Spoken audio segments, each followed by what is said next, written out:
दादी ने बोला कि मेरे बेटे से मुझे 100 रुपए नसीब नहीं हो रहे हैं और नीतीश कुमार मुझे 1100 रुपए महीना दे रहे हैं, तो मेरे बेटे से बढ़ के हुए वो, तो मेरा वोट हमेशा उन्हीं को जाएगा।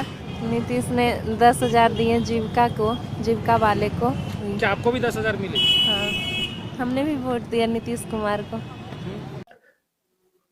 अभी हाल ही में बिहार चुनाव का जो परिणाम आया है वो कोई चौंकाने वाला परिणाम नहीं है।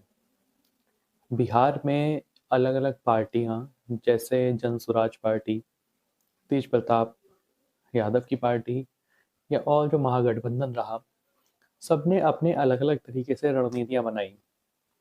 लेकिन देखने वाली बात यह है कि जहां एक तरफ प्रशांत किशोर की जन स्वराज पार्टी ने एक बेहतर शिक्षा का वादा किया, बेहतर इंफ्रास्ट्रक्चर का वादा किया, बेहतर स्वास्थ्य सेवाओं का वादा किया और पहली बार अपने पूरे तरीके से चुनाव में लगे।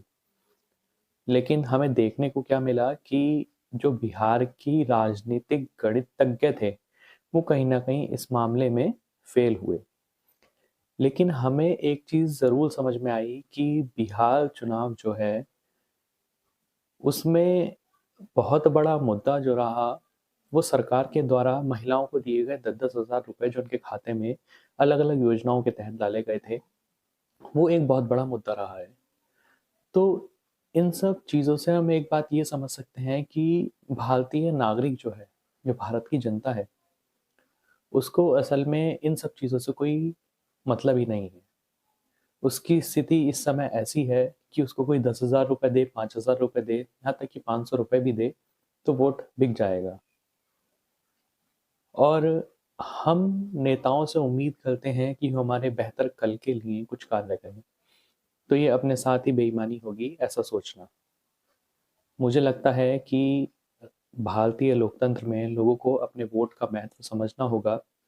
यदि अगर वो बदलाव के लिए वोट करेंगे तो ज़रूर देश में बदलाव होगा। लेकिन यदि अगर वो केवल अपने बदलाव के लिए वोट करेंगे तो देश में बदलाव होना संभव नहीं है। मुझे नहीं पता कि मेरी बात कहाँ तक सही है या कहाँ तक गलत, लेकिन मेरा मानना यह है कि वोट जब भी करें बहुत सोच समझ के करें। वोट आपका मूल अधिकार है, इस अधिकार का प्रयोग ज़रूर करें।